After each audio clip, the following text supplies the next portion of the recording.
दोस्तों, कुछ कहानियाँ हमारे दिल के बहुत करीब होती हैं, जिन्हें जितनी भी बार बोला, पढ़ा या सुना जाए नई ही लगती हैं। उन्हीं कुछ कहानियों का संकलन आपके लिए फिर से एक नए रूप में लाने की कोशिश कर रही हूँ, यानी री रिकॉर्डेड कहानियाँ। ऐसी कहानियाँ जो मेरे चैनल पर बहुत पहले आ चुकी हैं और आपने इन कहानियों का आनंद भी उठाया होगा। तो क्या ये कहानियाँ हूबहू उसी रूप में प्रस्तुत होंगी? जी नहीं, इन कहानियों को मैंने दोबारा रिकॉर्ड किया है और ये खास करके हमारे उन श्रोताओं के लिए है जो बहुत बाद में या हाल में या नए नए हमारे इस खूबसूरत से YouTube परिवार का हिस्सा बने हैं। आशा करती हूँ इस नई श्रृंखला में मैंने जिन कहानियों का चुनाव किया है वो आपको पसंद आएंगी। तो आपके भरपूर प्यार और सहयोग की आशा के साथ आइए सुनते हैं इसी श्रृंखला की एक कहानी। कहानी का नाम अलग्योझा। लेखक प्रेमचंद। स्वर श्वेता। भोला महतो ने पहली स्त्री के मर जाने के बाद दूसरी सगाई की तो उसके लड़के रघु के बुरे दिन आ गए। रघु की उम्र उस समय केवल 10 वर्ष की थी। चैन से गांव में गुल्ली डंडा खेला फिरता था। माँ के आते ही चक्की में जुट जाना पड़ा। पन्ना रूपवती स्त्री थी और रूप और गर्व में चोली दामन का साथ होता है। वह अपने हाथों कोई काम न करती। गोबर रघु निकालता, बैलों को सानी रघु देता, रघु ही जूठे बर्तन मांजता। भोला की आंखें कुछ इस तरह फिरी कि जैसे उसे रघु में सब बुराइयां ही बुराइयां नजर आती थीं। पन्ना की बातों को वह प्राचीन मर्यादानुसार आंखें बंद करके मान लेता था। रघु की शिकायतों की वह जरा भी परवाह न करता। नतीजा यह हुआ कि रघु ने शिकायत करना छोड़ दिया। किसके सामने रोए? बाप ही नहीं, सारा गांव उसका दुश्मन था। बड़ा जिद्दी लड़का है। पन्ना को तो कुछ समझता ही नहीं। बेचारी उसका दुलार करती है, खिलाती पिलाती है, ये उसी का फल है। दूसरी औरत होती तो निबाह न होता। सबल की शिकायतें सब सुनते हैं, निर्बल की फरियाद कोई नहीं सुनता। रघु का हृदय माँ की ओर से दिन दिन फटता जाता था। यहाँ तक कि 7-8 साल गुजर गए और एक दिन भोला के नाम भी मृत्यु का संदेश आ पहुंचा। पन्ना के 4 बच्चे थे, 3 बेटे और 1 बेटी। इतना बड़ा खर्च और कमाने वाला कोई नहीं। रघु अब बातें क्यों पूछने लगा? यह मानी हुई बात थी। अपनी स्त्री लाएगा और अलग रहेगा। स्त्री आकर और भी आग लगाएगी। पन्ना को चारों ओर अंधेरा ही अंधेरा दिखाई देता। पर कुछ भी हो, वह रघु की आश्रित बनकर घर में न रहेगी। जिस घर में उसने राज किया उसमें अब लौंडी न बनेगी। जिस लौंडे को अपना गुलाम समझा उसका मुंह न ताकेगी। वह सुंदर थी, अवस्था भी ऐसी कुछ ज्यादा न थी। जवानी अपनी पूरी बहार पर थी। क्या वह दूसरा घर नहीं कर सकती? यही न होगा कि लोग हंसेंगे? बला से उसकी बिरादरी में क्या ऐसा होता नहीं? ब्राह्मण ठाकुर थोड़े ही थी कि नाक कट जाएगी।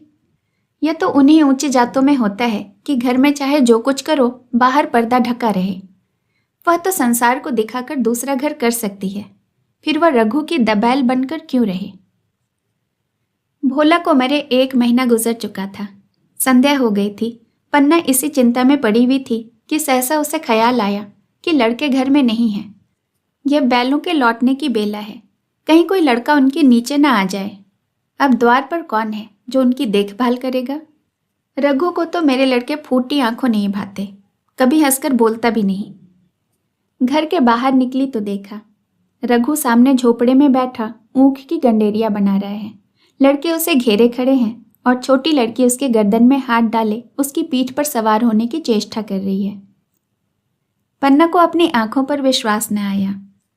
आज तो ये नई बात है। शायद दुनिया को दिखाता है कि मैं अपने भाइयों को कितना चाहता हूं और मन में छुरी रखी हुई है। घात मिल जाए तो जान ही ले ले। काला सांप है, काला सांप। कठोर स्वर में बोली, तुम सबके सब वहां क्या करते हो?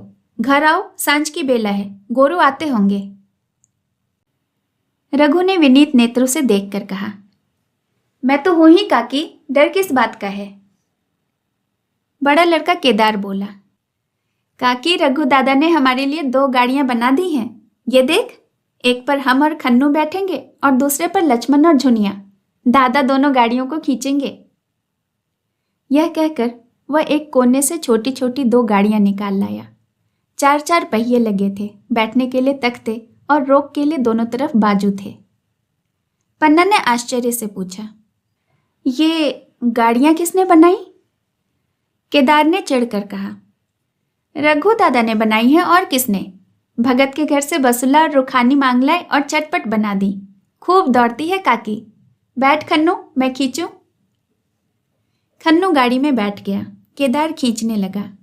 चर चर शोर हुआ, मानो गाड़ी भी इस खेल में लड़कों के साथ शरीक है।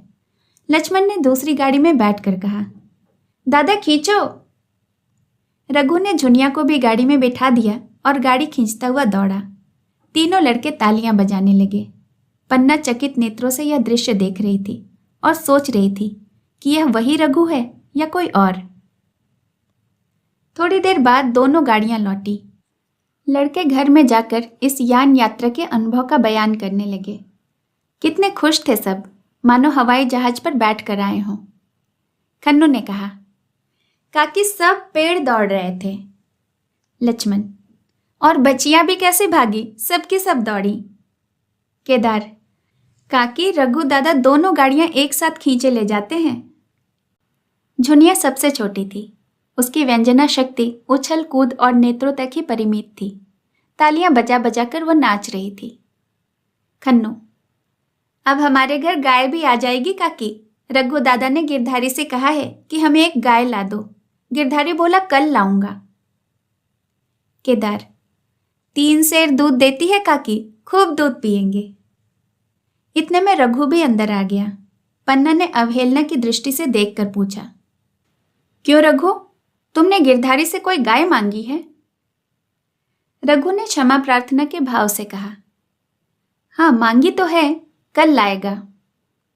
पन्ना, रुपए किसके घर से आएंगे, ये भी सोचा है? रघु, सब सोच लिया है काकी। मेरी यह मुहर नहीं है, इसके 25 रुपये मिल रहे हैं। 5 रुपये बचिया के मुजा दे दूंगा, बस गाय अपनी हो जाएगी। पन्ना सन्नाटे में आ गई। अब उसका अविश्वासी मन भी रघु के प्रेम और सज्जनता को अस्वीकार न कर सका। बोली, मुहर क्यों बेचे देते हो? गाय की अभी कौन सी जल्दी है? पैसे हाथ में हो जाएं तो ले लेना। सूना सूना गला अच्छा न लगेगा। इतने दिनों गाय नहीं रही तो क्या लड़के जिए नहीं? रघु दार्शनिक भाव से बोला, बच्चों के खाने पहनने के तो यही दिन है काकी। इस उम्र में न खाया तो फिर कब खाएंगे? मुहर पहनना मुझे भी अच्छा नहीं लगता। लोग सोचते होंगे बाप तो गया, इसे मोहर पहनने की सूझी है। भोला महतो गाय की ही चिंता में चल बसे। न रुपए आए न गाय मिली, मजबूर थे। रघु ने यह समस्या कितनी सुगमता से हल कर दी। आज जीवन में पहली बार पन्ना को रघु पर विश्वास आया। बोली, जब गहना ही बेचना है तो अपनी मोहर क्यों बेचोगे? मेरी हंसुली ले लेना। रघु, नहीं काकी, वो तुम्हारे गले में बहुत अच्छी लगती है। मर्दों का क्या, मोहर पहने या न पहने। पन्ना, चल मैं तो बूढ़ी हो गई, अब हंसुली पहनकर क्या करना है? तू अभी लड़का है, तेरा गला अच्छा न लगेगा। रघु मुस्कुराकर बोला, तुम अभी कैसे बूढ़ी हो गई काकी? गांव में कौन तुम्हारे बराबर है? रघु की सरल आलोचना ने पन्ना को लज्जित कर दिया। उसके रूखे हुए मुख पर प्रसन्नता की एक लहर दौड़ गई। 5 साल गुजर गए। रघु का सा मेहनती, ईमानदार, बातों का धनी दूसरा गांव में न था। पन्ना की इच्छा के बिना कोई काम न करता। उसकी उम्र अब 23 साल की हो गई थी। पन्ना बार बार कहती, भैया बहू को विदा करा लाओ, कब तक नैहर में पड़ी रहेगी? सब लोग मुझे को बदनाम करते हैं कि यही बहू को नहीं आने देती। मगर रघु टाल देता था। कहता, अभी क्या जल्दी है? उसे अपनी स्त्री के रंग ढंग का कुछ परिचय दूसरों से मिल चुका था। ऐसी औरत को घर में लाकर वह अपनी शांति में बाधा नहीं डालना चाहता था। आखिर एक दिन पन्ना ने जिद करके कहा, तो तुम न लाओगे? कह तो दिया, अभी कोई जल्दी नहीं है। तुम्हारे लिए जल्दी न होगी, मेरे लिए तो है। मैं आज ही आदमी भेजती हूं। पछताओगी काकी, उसका मिजाज अच्छा नहीं है। तुम्हारी बला से। मैं जब उससे बोलूंगी ही नहीं तो क्या हवा से लड़ेगी? रोटियां तो बना लेगी। मुझसे भीतर बाहर सबका काम नहीं होता। मैं आज ही बुलाए लेती हूं। बुलाना चाहती हो तो बुला लो, फिर यह न कहना कि मेहरिया को ठीक नहीं करता, उसका गुलाम हो गया है। न कहूंगी, जाकर 2 साड़ी और मिठाई लिया। तीसरे दिन मूलिया मैके से आ गई। दरवाजे पर नगाड़े बजे, शहनाइयों की मधुर ध्वनि आकाश में गूंजने लगी। मुंह दिखावे की रस्म अदा हुई। वह इस मरुभूमि में निर्मल जलधारा थी। गेहुआ रंग था, बड़ी बड़ी नुकीली पलकें, कपोलों पर हल्की सी सुर्खी, आंखों में प्रबल आकर्षण। रघु उसे देखते ही मंत्रमुग्ध हो गया। प्रातःकाल पानी का घड़ा लेकर चलती, तब उसका गेहुआ रंग प्रभात की सुनहरी किरणों से कुंदन का सा हो जाता, मानो उषा अपनी सारी सुगंध, सारा विकास और सारा उन्माद लिए मुस्कुराती चली जाती हो। मूलिया मैके से ही जली भुनी आई थी। मेरा शौहर छाती फाड़कर काम करे और पन्ना रानी की तरह बैठी रहे, उसके लड़के रईसजादे बने घूमे। मूलिया यह बर्दाश्त न करेगी। वो किसी की गुलामी न करेगी। अपने लड़के तो अपने होते ही नहीं, भाई किसके होते हैं? जब तक पर नहीं निकलते रघु को घेरे हुए हैं। जो ही जरा सा सयाने हुए पर झाड़कर निकल जाएंगे, बात भी न पूछेंगे। एक दिन उसने रघु से कहा, तुम्हें इस तरह गुलामी करनी हो तो करो, मुझसे तो न होगी। रघु, तो फिर क्या करूं, तू ही बता। लड़के तो अभी घर के काम करने के लायक भी नहीं। मूलिया, लड़के रावत के हैं, कुछ तुम्हारे नहीं। यही पन्ना है जो तुम्हें दाने दाने को तरसाती थी। सब सुन चुकी हूं। मैं लौंडी बनकर न रहूंगी। रुपए पैसे का मुझे कुछ हिसाब ही नहीं मिलता। न जाने तुम क्या लाते हो और वह क्या करती है। तुम समझते होगे कि रुपए तो घर में ही हैं, मगर देख लेना तुम्हें जो एक फूटी कौड़ी भी मिले। रघु, रुपए पैसे तेरे हाथ में दे दूंगा तो दुनिया क्या कहेगी, ये तो सोच। मूलिया, दुनिया चाहे जो कहे, दुनिया के हाथों बिकी थोड़ी ही हूं। देख लेना भाड़ लिपकर हाथ काला ही रह जाएगा। फिर तुम अपने भाइयों के लिए मरो, मैं क्यों मरूं? रघु ने कुछ जवाब न दिया। उसे जिस बात का भय था वो इतनी जल्दी सिर आ पड़ी। अब अगर उसने बहुत तत्वथंबो किया तो साल 6 महीने और काम चलेगा। बस आगे यह डोंगा चलता नजर नहीं आता। बकरे की माँ कब तक खैर मनाएगी। एक दिन पन्ना ने महुए का सुखावन डाला। बरसात शुरू हो गई थी। बखार में अनाज गीला हो रहा था। मूलिया से बोली, बहू जरा देखती रहना, मैं तालाब से नहा कर आ जाऊं। मूलिया ने लापरवाही से कहा, मुझे नींद आ रही है, तुम बैठकर देखो। एक दिन न नहाओगी तो क्या होगा। पन्ना ने साड़ी उतार कर रख दी, नहाने न गई। मूलिया का वार खाली गया। कई दिन के बाद एक शाम को पन्ना धान रोप कर लौटी तो अंधेरा हो गया था। दिन भर की भूखी थी। आशा थी बहू ने रोटी बनाकर रखी होगी, मगर यहाँ देखा तो चूल्हा ठंडा पड़ा हुआ था और बच्चे भूख के मारे तड़प रहे थे। मूलिया से आहिस्ता से पूछा, आज अभी तक चूल्हा नहीं जला? केदार ने कहा, आज दोपहर को भी चूल्हा नहीं जला काकी, भाभी ने कुछ बनाया ही नहीं। पन्ना, तो तुम लोगों ने क्या खाया? केदार, कुछ नहीं, रात की रोटियां थी, खन्नू और लक्ष्मण ने खाई, मैंने सत्तू खा लिया। पन्ना, और बहू? केदार, वो पड़ी सो रही है, कुछ नहीं खाया। पन्ना ने उसी वक्त चूल्हा जलाया और खाना बनाने बैठ गई। आटा गूंथती थी और रोती थी। क्या नसीब है, दिन भर खेत में जली, घर आई तो चूल्हे के सामने जलना पड़ा। केदार का 14वां साल था। भाभी के रंग ढंग देखकर सारी स्थिति समझ रहा था। बोला, काकी, भाभी अब तुम्हारे साथ नहीं रहना चाहती। पन्ना ने चौंक कर पूछा, क्या कुछ कहती थी? केदार, कहती कुछ नहीं थी, मगर उसके मन में यही बात है। फिर तुम उसे छोड़ क्यों नहीं देती? जैसे चाहे रहे, हमारा भी तो भगवान है। पन्ना ने दांतों से जीभ दबाकर कहा, चुप मरे, सामने ऐसी बातें भूल कर भी न कहना। रघु तुम्हारा भाई नहीं, तुम्हारा बाप है। मूलिया से कभी बोलोगे तो समझ लेना जहर खा लूंगी। दशहरे का त्योहार आया। इस गांव से कोस भर एक पूर्वे में मेला लगता था। गांव के सब लड़के मेला देखने चले। पन्ना भी लड़कों के साथ चलने को तैयार हुई, मगर पैसे कहाँ से आए? कुंजी तो मूलिया के पास थी। रघु ने आकर मूलिया से कहा, लड़के मेले जा रहे हैं, सबों को 2-2 पैसे तो दे दो। मूलिया ने त्योरियां चढ़ाकर कहा। पैसे घर में नहीं है। रघु, अभी तो तिलहन बिका था, क्या इतनी जल्दी रुपए उठ गए? मूलिया, हाँ उठ गए। रघु, कहाँ उठ गए, जरा सुनो। आज त्योहार के दिन लड़के मेले देखने न जाएंगे? मूलिया, अपनी काकी से कहो पैसे निकाले, गाड़ कर क्या करेंगी? रघु ने खूंटी पर टंगी कुंजी हाथ से पकड़ लिया। मूलिया तैश में आ गई, बोली, कुंजी मुझे दे दो, नहीं तो ठीक ना होगा। खाने को भी चाहिए, पहनने को भी चाहिए, कागज किताब को भी चाहिए, उस पर मेला देखने को भी चाहिए। हमारी कमाई इसलिए नहीं कि दूसरे खाएं और मुझों पर ताव दें। पन्ना ने रघु से कहा, भैया पैसे क्या होंगे, लड़के मेला देखने न जाएंगे। रघु ने झिड़क कर कहा, मेला देखने क्यों न जाएंगे, सारा गांव जा रहा है, हमारे ही लड़के न जाएंगे?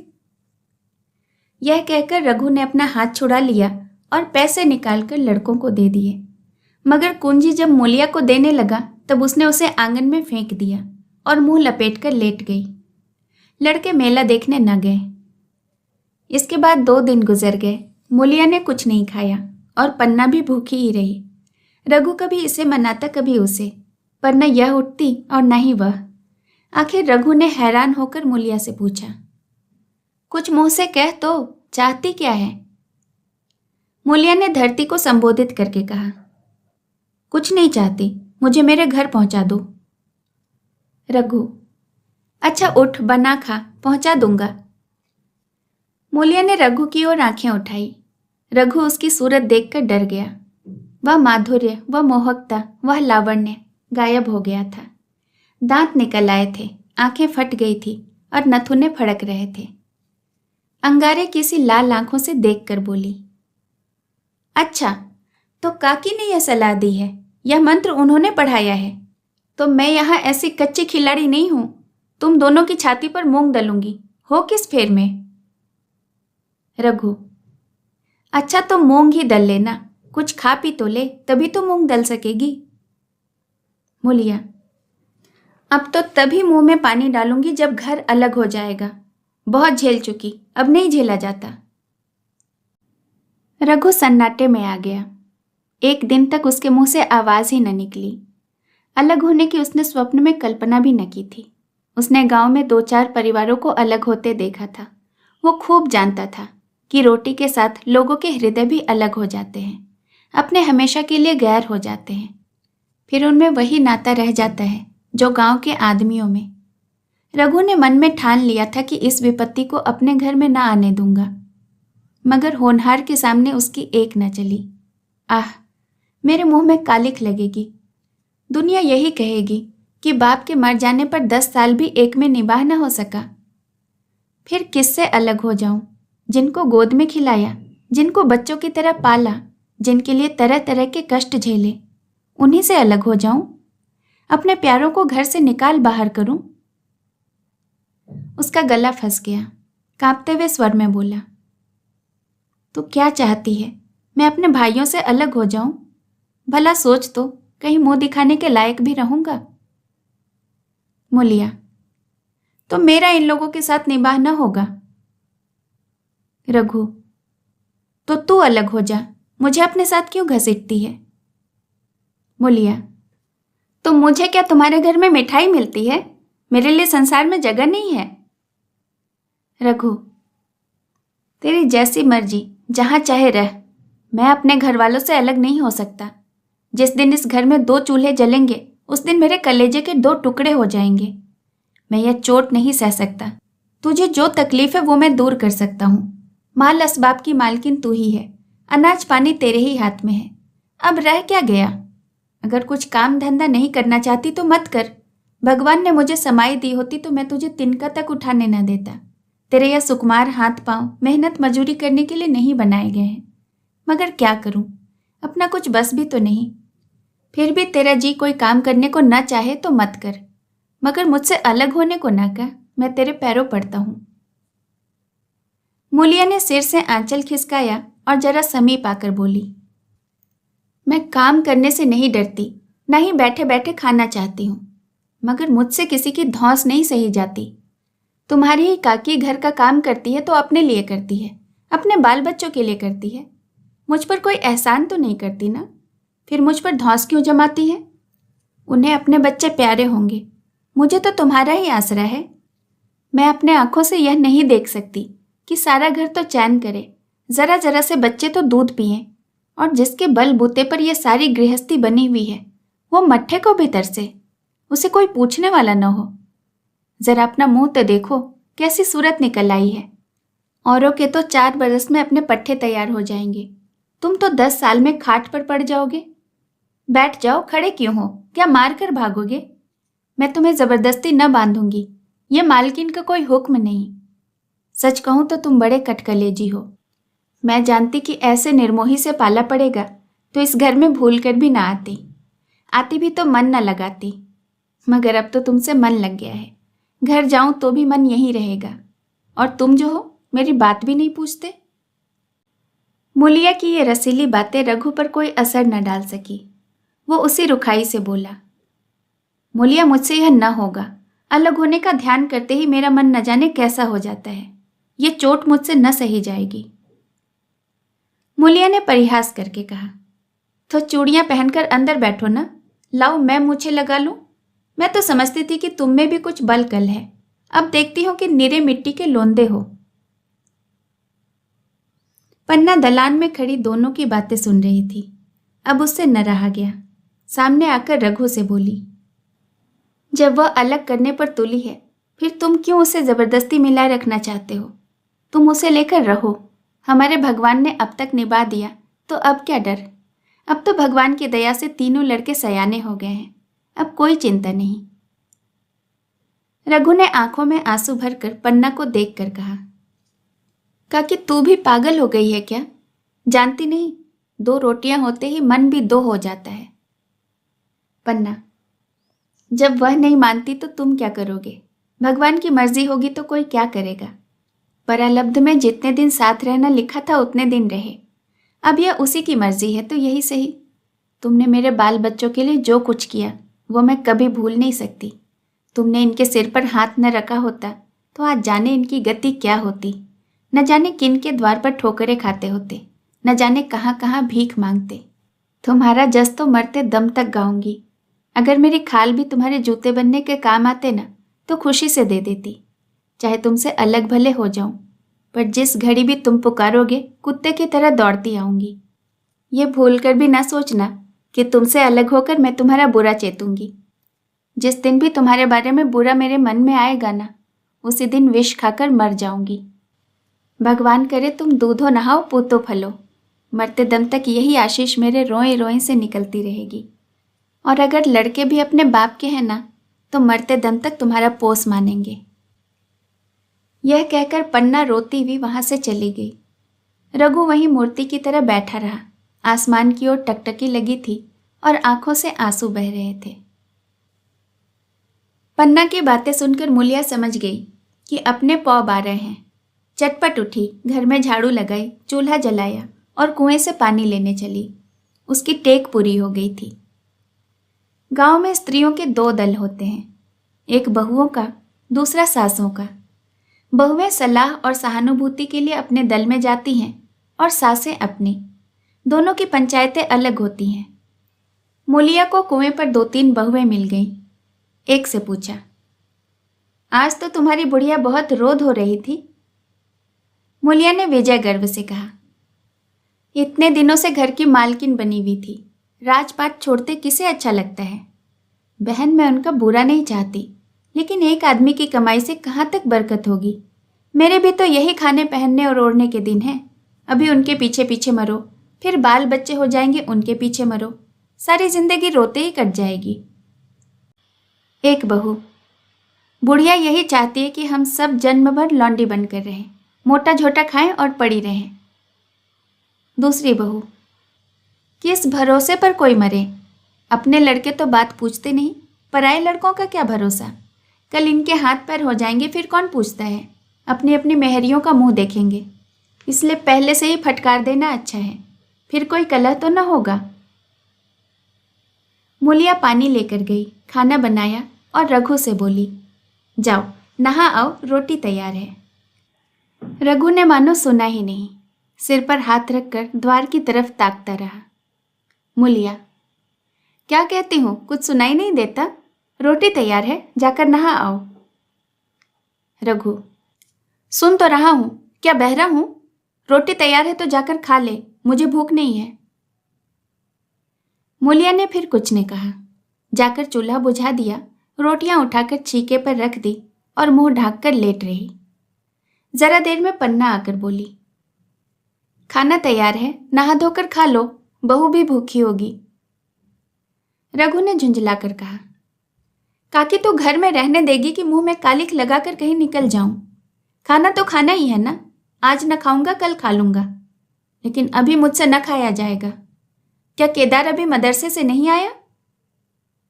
पन्ना, अभी तो नहीं आया, आता ही होगा। पन्ना समझ गई कि जब तक वह खाना बनाकर लड़कों को न खिलाएगी और खुद न खाएगी, रघु नहीं खाएगा। इतना ही नहीं, उसे रघु से लड़ाई भी करनी पड़ेगी, उसे जलीकट्टी सुनानी पड़ेगी, उसे यह दिखाना पड़ेगा कि मैं ही उससे अलग हो जाना चाहती हूँ, नहीं तो वह इसी चिंता में घुल घुल कर प्राण दे देगा। यह सोचकर उसने अलग चूल्हा जलाया और खाना बनाने लगी। इतने में केदार और खन्नू मदरसे से आ गए। पन्ना ने कहा, आओ बेटा, खाना खा लो, रोटी तैयार है। केदार ने पूछा, भैया को भी बुला लो ना? पन्ना, तुम आकर खा लो, उसकी रोटी बहू ने अलग बनाई है। खन्नू, जाकर भैया से पूछ तो आऊं। पन्ना, जब उनका जी चाहेगा खाएंगे, तू बैठकर खा, तुझे इन सब बातों से क्या मतलब? जिसका जी चाहेगा खाएगा, जिसका जी न चाहेगा न खाएगा। जब वो और उसकी बीवी अलग होने पर ही तुले हैं, तो उन्हें कौन मनाए? केदार, तो अम्मा जी, क्या हम अलग घर में रहेंगे? पन्ना, उनका जी चाहे एक घर में रहे, जी चाहे आंगन में दीवार डाल दें। खन्नू ने दरवाजे पर आकर झांका। सामने फूस की झोपड़ी थी, वहीं खाट पर पड़ा रघु नारियल पी रहा था। खन्नू, भैया तो अभी नारियल लिए बैठे हैं। पन्ना, जब जी चाहेगा खाएंगे। केदार, भैया ने भाभी को डांटा नहीं? मूलिया अपनी कोठरी में पड़ी सब सुन रही थी। बाहर आकर बोली, भैया ने तो नहीं डांटा, अब आकर तुम ही लोग डांट लो। केदार के चेहरे का रंग उड़ गया, फिर जबान न खोली। तीनों लड़कों ने खाना खाया और बाहर निकले। लू चलने लगी थी।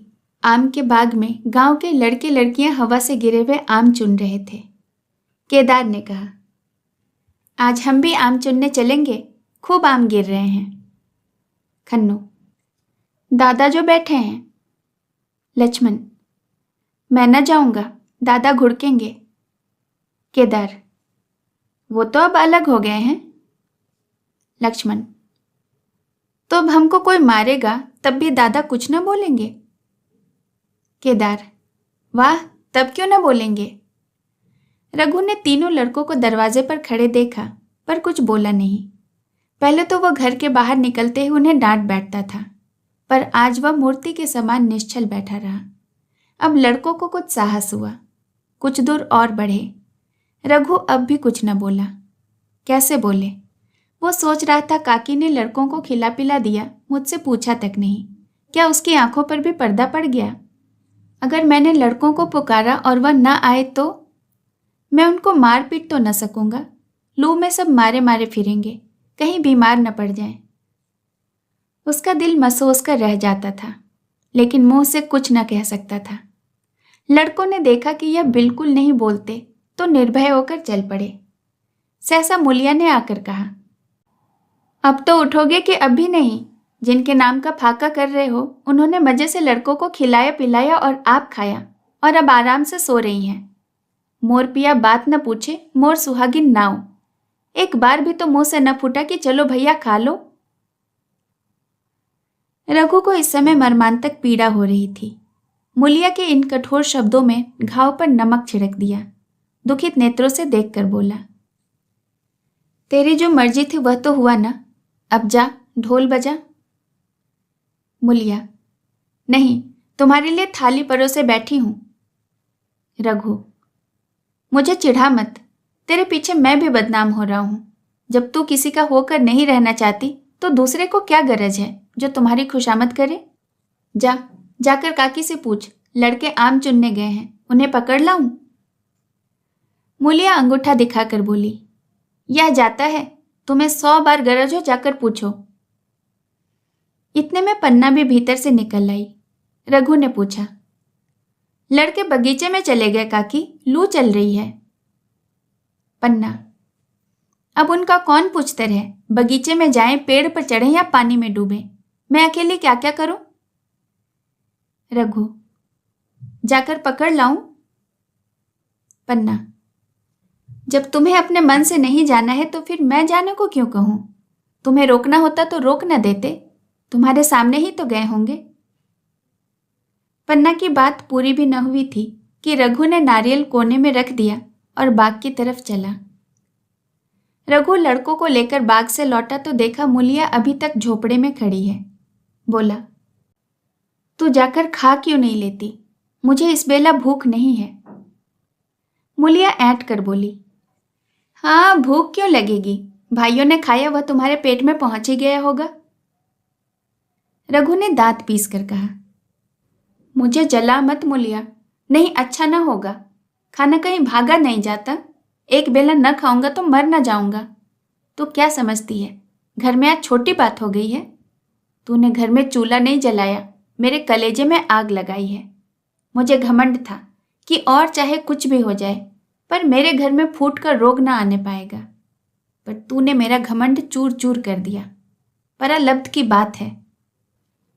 मूलिया तिनक कर बोली, सारा मोह छोह तुम्ही को है कि और किसी को है, मैं तो किसी को तुम्हारी तरह बिरसते नहीं देखती। रघु ने ठंडी सांस खींचकर कहा, मूलिया घाव पर नमक न छिड़क, तेरे ही कारण मेरी पीठ में यह धूल लगी है। मुझे इस गृहस्थी का मोह न होगा तो किसे होगा। मैंने ही तो इसे मर मर कर जोड़ा, जिनको गोद में खिलाया वही अब मेरे पट्टीदार होंगे। जिन बच्चों को मैं डांटता था उन्हें आज कड़ी आंखों से देख भी नहीं सकता। मैं उनके भले की कोई बात करूं तो दुनिया यह कहेगी कि यह अपने भाइयों को लूटे लेता है। जा, मुझे छोड़ दे, अभी मुझसे कुछ न खाया जाएगा। मूलिया, मैं कसम रखा दूंगी, नहीं चुपके से चले चलो। रघु, देख अभी भी कुछ न बिगड़ा है, अपना हट छोड़ दे। मूलिया, हमारा ही लहू पिए जो खाने न उठे। रघु ने कानों पर हाथ रखकर कहा, ये तूने क्या किया मूलिया, मैं तो उठ ही रहा था। चल खा लूं, नहाने धोने कौन जाए। लेकिन इतना कहे देता हूं कि चाहे 4 की जगह 6 रोटियां खा लूं तो मुझे घी के मटके में डुबो ही क्यों न दे, पर यह दाग मेरे दिल से न मिटेगा। मूलिया, दाग साग सब मिट जाएगा, पहले पहले सबको ऐसा ही लगता है। देखते नहीं हो उधर कैसी चैन की बंसी बज रही है। वह तो मना ही रही थी कि किस तरह सब अलग हो जाएं। अब वह पहले किसी चांदी तो है नहीं कि जो कुछ घर में आवे सब गायब। अब क्यों हमारे साथ रहने लगी। रघु ने आहत स्वर में कहा, इसी बात का तो मुझे गम है, काकी से मुझे ऐसी आशा न थी। रघु खाने बैठा तो कौर विष के घूंट की तरह जान पड़ता था रोटियां भूसे की हैं, दाल पानी सी लगती थी। पानी कंठ के नीचे न उतरता था, दूध की तरफ तो देखा तक नहीं। 2-4 ग्रास खाकर उठ गया जैसे किसी प्रियजन के श्राद्ध का भोज हो। रात का भोजन भी उसने इसी तरह किया। भोजन क्या किया, कसम पूरी की। रात भर उसका चित्त उद्विग्न रहा।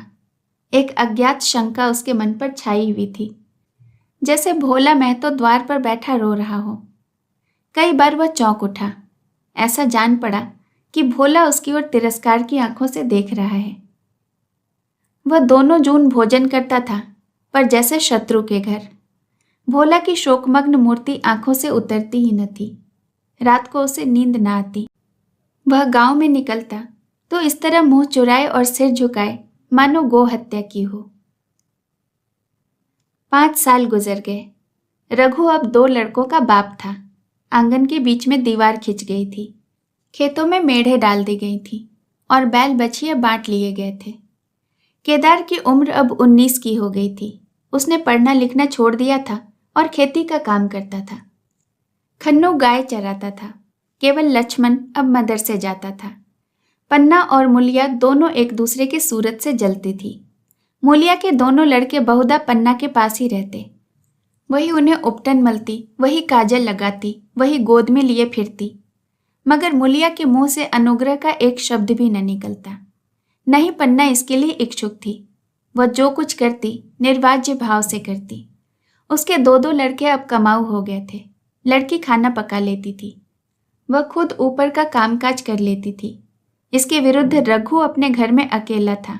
वह भी दुर्बल, अशक्त और जवानी में बूढ़ा। अभी आयु 30 वर्ष से अधिक न थी, लेकिन बाल खिचड़ी हो गए थे, कमर झुक गई थी, खांसी ने जीर्ण कर रखा था। देखकर दया आती थी। और खेती तो पसीने की वस्तु है। खेती की जैसी सेवा होनी चाहिए वह उससे हो न पाती। फिर अच्छी फसल कहाँ से आती? कुछ ऋण भी हो गया था। वह चिंता और भी मारे डालती थी। चाहिए तो था कि अब उसे कुछ आराम मिलता।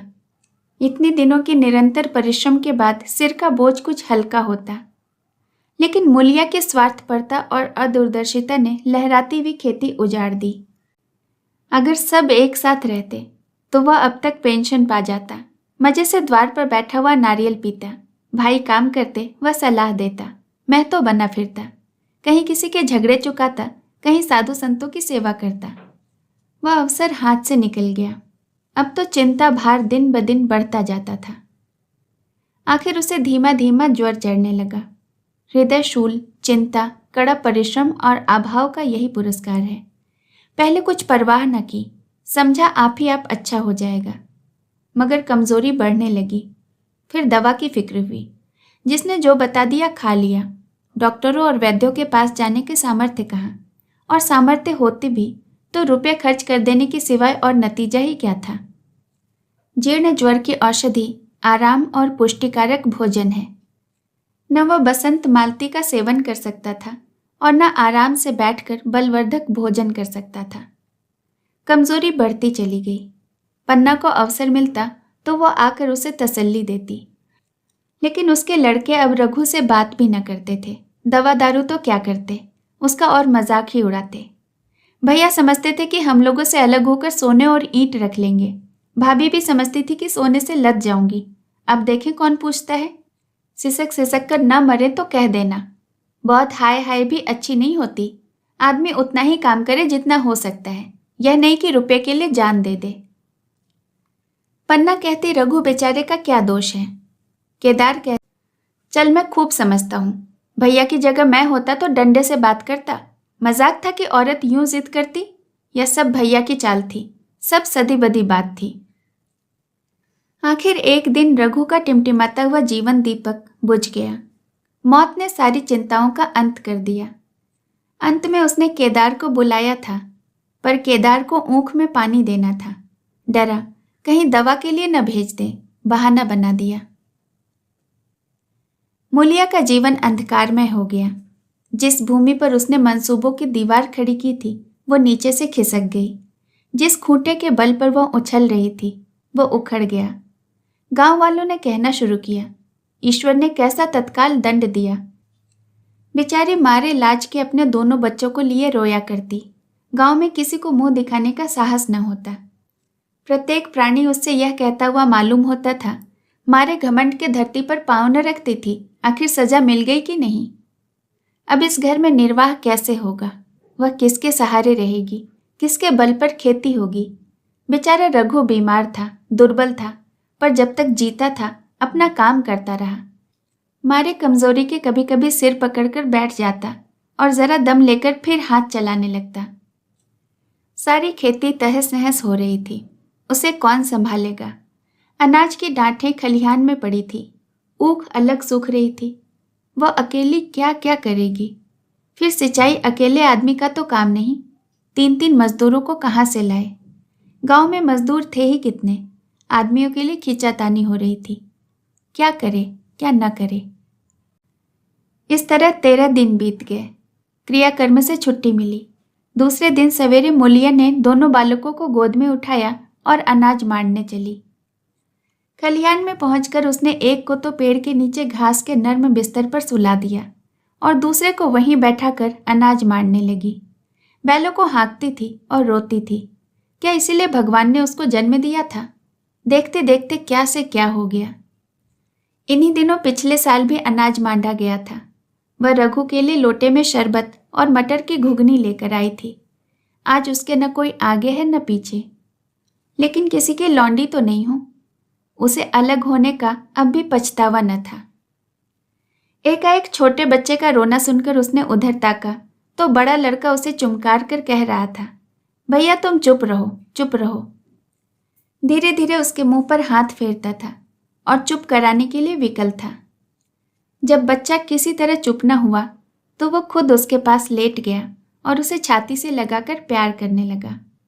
मगर जब यह प्रयत्न भी सफल न हुआ तो वह भी रोने लगा। उसी समय पन्ना दौड़ी आई और छोटे बालक को गोद में उठाकर प्यार करती हुई बोली, लड़कों को मुझे क्यों न दे आई बहू? हाय हाय, बेचारा धरती पर लेटा लोट रहा है। जब मैं मर जाऊं तो जो चाहे करना, अभी तो जीती हूं। अलग हो जाने से बच्चे तो नहीं अलग हो गए। मूलिया ने कहा, तुम्हें भी तो छुट्टी नहीं थी अम्मा, क्या करती? पन्ना, तो तुझे यहां आने की ऐसे क्या जल्दी थी? डांड मार न जाती? 3 लड़के हैं, किस दिन काम आएंगे? केदार तो कल ही मारने को कह रहा था, पर मैंने कहा पहले ऊख में पानी दे दो, फिर आज मारना। मड़ई तो 10 दिन बाद भी हो सकती है। ऊख की सिंचाई न हुई तो सूख जाएगी। कल से पानी चढ़ा हुआ है, परसों तक खेत पुर जाएगा, तब मड़ाई हो जाएगी। तुझे विश्वास न आएगा, जब से भैया मरे हैं केदार को बड़ी चिंता हो गई है। दिन में 100 बार पूछता है, भाभी बहुत रोती तो नहीं है? देख लड़के भूखे तो नहीं है? कोई लड़का रोता है तो दौड़ा आता है कि देख अम्मा क्या हुआ, बच्चा क्यों रोता है? कल रो कर बोला, अम्मा मैं जानता कि भैया इतनी जल्दी चले जाएंगे तो मैं उनकी कुछ सेवा कर लेता। कहाँ जगाए जगाए उठता था, अब देखती हो पहर रात से उठकर काम में लग जाता है। खन्नू कल जरा सा बोला कि पहले हम अपनी ऊख में पानी डाल देंगे तब भैया की ऊख में देंगे। इस पर केदार ने उसे ऐसा डांटा कि खन्नू के मुंह से फिर बात ही न निकली। बोला, कैसी तुम्हारी और कैसी हमारी ऊख? भैया ने जिला न दिया होता तो आज मर गए होते या कहीं भीख मांगते होते। आज तुम बड़े ऊख वाले बने हो। यह उन्हीं का पुण्य प्रताप है कि आज भले आदमी बने बैठे हो। परसों रोटी खाने को बुलाने गई तो मड़ैया में बैठा रो रहा था। मैंने पूछा रोता क्यों है? तो बोला, अम्मा भैया इसी अलगोजा के दुख के मारे मर गए, नहीं अभी उनकी उम्र ही क्या थी। यह उस वक्त न सूझा, नहीं उनसे क्यों बिगाड़ करते। यह कहकर पन्ना ने मूलिया की ओर संकेतपूर्ण दृष्टि से देखकर कहा, वह तुम्हें अलग न रहने देगा बहू। कहता है भैया हमारे लिए मर गए तो हम भी उनके बाल बच्चों के लिए मर जाएंगे। मूलिया की आंखों में आंसू जारी थे। पन्ना की बातों में आज सच्ची वेदना, सच्ची सांत्वना, सच्ची चिंता भरी हुई थी। मूलिया का मन कभी उसकी ओर इतना आकर्षित न हुआ था। जिनसे उसे व्यंग और प्रतिकार का भय था, वे इतने दयालु, इतने शुभेक्षु हो गए। आज पहली बार उसे अपनी स्वार्थपरता पर लज्जा आई। पहली बार आत्मा ने अलगोजे पर धिक्कारा।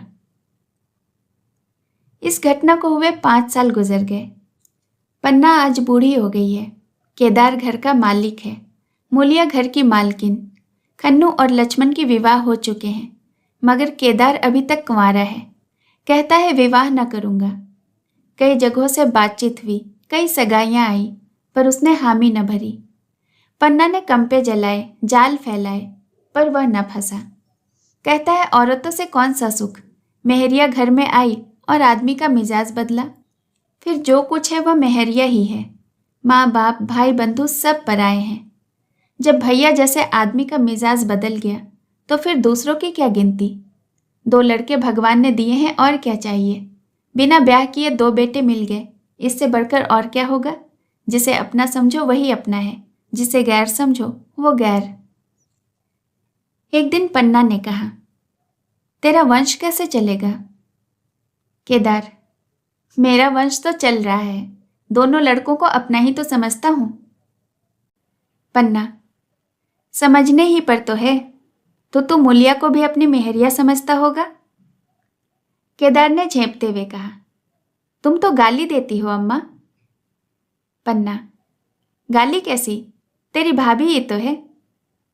केदार, मेरे जैसे लट्ठ गवार को वह क्यों पूछने लगी? पन्ना, तू करने को तो कह, मैं उससे पूछूं?